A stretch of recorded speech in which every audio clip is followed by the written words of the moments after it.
Dr. Chauncey Crandall is the writer of the book Raising the Dead. Raising the Dead puts itself forward as a book that gives evidence on how Dr. Chauncey Crandall has experienced many instances where Western medicine has failed, only to have God miraculously bring dead people back to life. What the book actually does is provide 2 instances of supposed faith healing, while the rest of the book consists of the Crandall family trying to find some sort of cure or miracle for their young son, Chadwick Crandall, who is diagnosed with cancer. They never get that miracle, and sadly, Chadwick Crandall died. I've been challenged to show possible cause that Dr. Chauncey Crandall may not be honest in his claims. It has been stated to me that there is no reason why he would make such a story up, a reason that provides sufficient cause to not accept that God does miracles. I accept that challenge. I know there's no use getting angry.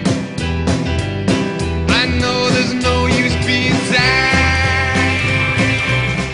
A little background on Dr. Crandall first. Dr. Crandall is trained as a doctor and cardiologist. In fact, he did some of his fellowship at New York City's Mount Sinai Hospital. He isn't some Kent Hovind University graduate. You can't just toss him in with the Popoffs and Hovinds of the world. Dr. Crandall claims that in 2006 a patient came into the ER, collapsed dead from a heart attack, and could only be brought back to life by the power of prayer. Now, despite the claim that he is a world-renowned cardiologist, I haven't had much luck finding anything written by him or about him that didn't come from a conservative Christian website, show, or blog. The same goes for his private practice, the Palm Beach Cardiovascular Clinic. Outside of the usual website mentions you get listing out area businesses, all I could find was a PDF from a court case involving a ruling by a judge on a contract dispute between the clinic and a former employee. What I didn't find are any mentions of peer-reviewed articles by Dr. Crandall, nor any publicity regarding his professional life outside of promoting Christianity and the products he markets and sells. But for promoting Christianity and the products he sells, I found many pages about Dr. Crandall and his miracle experiences, both by him and by others. The majority of these pages also conveniently mention his aforementioned book. These sites will often mention Dr. Crandall's online newsletter or offer online tests that inevitably lead to offering you a subscription for his newsletter that sells for about $50 a year. So we've got a doctor who out of the blue announces he's been part of a miraculous healing by God in a country that boasts that at least 70% of the population is Christian. A doctor who, because of that claim, has gotten numerous interviews on talk shows, radio shows, news shows, hundreds of blogs written about him, has been offered and taken the position of contributing writer on what is one of the top Christian conservative news sources that boasts tens of millions of hits a month, all of which is free advertising for not just his services as a doctor, but also for the book he's written that goes for $12 a pop, plus the newsletter he puts out at a cost of roughly $50 for a year's subscription. Just on a quick cost-profit analysis, if we think casually about how much he would have had to have paid for this sort of advertising to get the increase in client base that he's getting from solidly connecting himself to the conservative Christian movement, especially the charismatics, when you take into consideration all the wealth he gets from that connection, from the additional traffic to his businesses, subscribers to his newsletter, and purchases of his book, man, that's a lot of money. That is definitely good reason to wake up one day and say, to hell with it. I'll compromise my ethics and pander to the conservative Christian base by making up some stories about God bringing people back to life.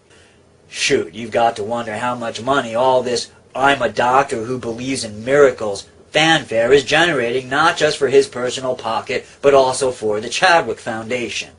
Oh, did I forget to mention that? Dr. Crandall has a charity he started named after his son who passed away after battling cancer. It's called the Chadwick Foundation. The Chadwick Foundation lists 4 other charities it is connected to, one which is a name with no internet site and therefore no way to research it, 2 that are unrated charities, and the third is Christ for All Nations, the charity founded by Reinhard Bonk, the charismatic faith healer. Christ for All Nations boasts a whopping 1 out of a possible 5 stars on the Charity Navigator's rating scale. The Chadwick Foundation, like the other three charities, also has no rating. The Chadwick Foundation boasts that it has a medical clinic called TheTruePooka set up in Medellin, Colombia. I did some rather extensive online searching for anything that indicates that the Chadwick Foundation's TheTruePooka actually exists and has done some sort of work, and I found nothing. Which isn't all that surprising. A small clinic in that town may very well not be on the internet, although I'm surprised that a publicity-oriented person like Dr. Chauncey Crandall would pass up an opportunity to put up photos of people working at TheTruePooka to help generate donations for the charity. Searches for TheTruePooka and the Chadwick Foundation only turned up a Tumblr link to some pictures of Dr. Crandall, dressed in blue scrubs with captions that try to give the impression that Dr. Crandall healed Haiti earthquake victims by laying on hands. But nothing on the Chadwick Foundation in Medellin, Colombia. I tried calling Colombia, but ran into the problem of not speaking the local dialect, so I reached out to someone with the necessary language skills who went ahead and called Medellin, Colombia information to ask for the phone number and address to La Clinica Shot. That person was D. Landon Cole. You may know him here on YouTube. He did quite a good job of looking into the matter, and what he got back was that no phone number was listed for that clinic or record of the existence of that clinic. Which doesn't mean it isn't there, but it does strike me as curious. Oh, I did mention that Dr. Crandall went to Haiti to offer his services as a doctor. I think the main thing is try to identify with a group that is on the ground and has a long-term commitment to Haiti. You know, there are many great organizations out there, but are they committed long-term, and do they have relationships on the ground working with local people there? Those are the people that I would donate money to and give assistance. And what they need right now is really cash. They don't need you to send rice or black beans. It's difficult to get that over there, but they need your money. And I would identify with many of the missionary groups that are on the ground, many of the churches that are there, the Red Cross and other relief organizations that have a long-term commitment to see Haiti turn around. I'm going to run with his advice and offer a list of reputable charities that are actually doing good work in Haiti that helps with rebuilding.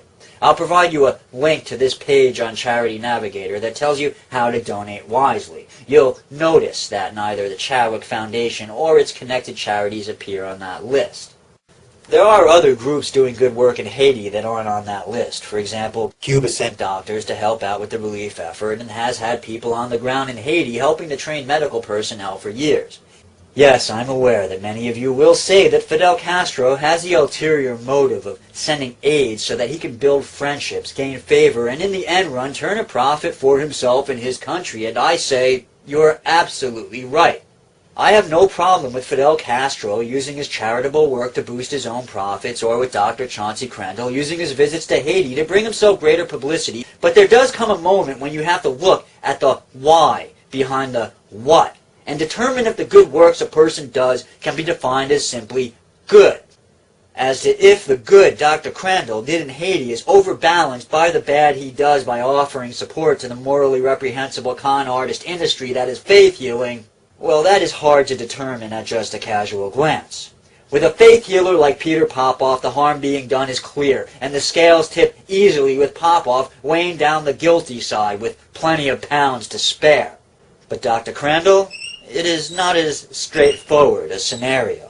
This is America, a land where, when it comes to Christianity, the goalposts for proof of morally questionable behavior are raised higher. What would be considered outright criminal behavior when secular is often given a wink and a nod, or at least a look the other way, by those in power once the label of Christian faith is tacked onto it. What Dr. Crandall believes is open to dispute, but I do think I've laid to rest any claims that there is no logical reason why Dr. Chauncey Crandall would lie about his witnessing of miracles.